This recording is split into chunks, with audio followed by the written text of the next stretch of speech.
Well, where's the line between an enriched life and an overscheduled life? Nobody can say. And to a certain extent, it depends on the child. But all children have to go to school, and I want to remind you about school. No sane adult could go back to school.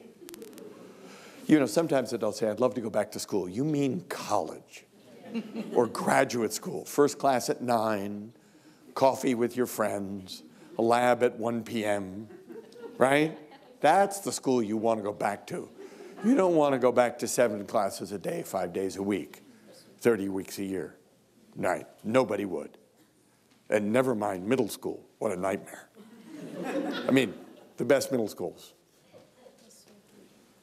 You know? But we say it's normal for kids to go to school, but getting through a school day is hard. And there was a head of a school in Virgin Islands named Jim Sadler. And he said, he's now retired, he was a very old-fashioned leader. He did had a small school, he did all of his own faculty evaluations. So he had 70 teachers, he went to 2 classes for each teacher, 140 classes, and maybe a third one. So he was coming out with about 180 classes a year he would go to, but he would miss days. He'd be on a recruiting trip, finding new teachers on the mainland, or dealing with architects, or construction people, or board governance, or all the kinds of things that school leaders have to deal with, public and private. And he'd miss some days. And then he'd come back and he said, and when I had a day where you know, he had to double up or triple up. He said, when I faced a day with 3 classes, I dreaded the day. No matter how well taught they were, I dreaded the day. I'd get into class in 25 minutes, I'd want to get up and walk around. I'd want to speak out of turn. And I'm the head of this school, you know? And he said, I'd come back and think, I can't do 3 of them, and the kids have to do 7 of them a day. How many people here have followed a child through an entire school day, beginning to end? How many as an adult? I ask this of educators. 500 educators, I'm lucky if I get 2 or 3. And the stories, I always ask them, give me 3 adjectives to describe your day following a kid through school.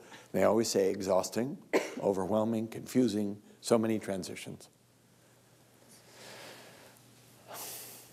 My favorite was a 5th grade teacher who said, for my professional day, I was going to follow a 5th grader through another school.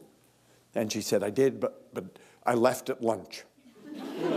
She said, I know I shouldn't have, but no one could stop me. One day, as a student, and she's skipping school. And my all-time favorite, an 8th grade principal in Austin, Texas, who said to me, he followed an 8th grader through a whole school day, and at the end of the day, he was watching the hand of the clock. 10 minutes of 3, 9 minutes of 3, 8 minutes of 3, 7 minutes. You remember this? Painful. You remember? And he said, I suddenly had the bizarre thought I was not going to survive unless I stabbed myself in the eye with my pencil. And he said to me, Dr. Thompson, what happened to me? I said, one day in school, and you're thinking like an 8th grade boy again. Right? Do you remember watching kids drive a pencil or pen into the back of their hand? Yeah. You remember doing that to yourself? Remember chewing your nails till they bled?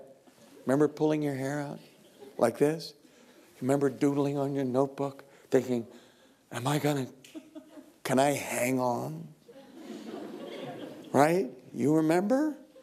That is school. I think the pedagogy in school has improved, but the days are long. And the demands for your attention are great. An 8th grade boy at American school in London, I talk about this with middle school assemblies. And I was talking about the pressures on them. And the boy said, at the end, I said, is there anything I could say to your teachers? And he said, yeah. He said, would you tell the teachers that like not every one of their courses is like the center of the world?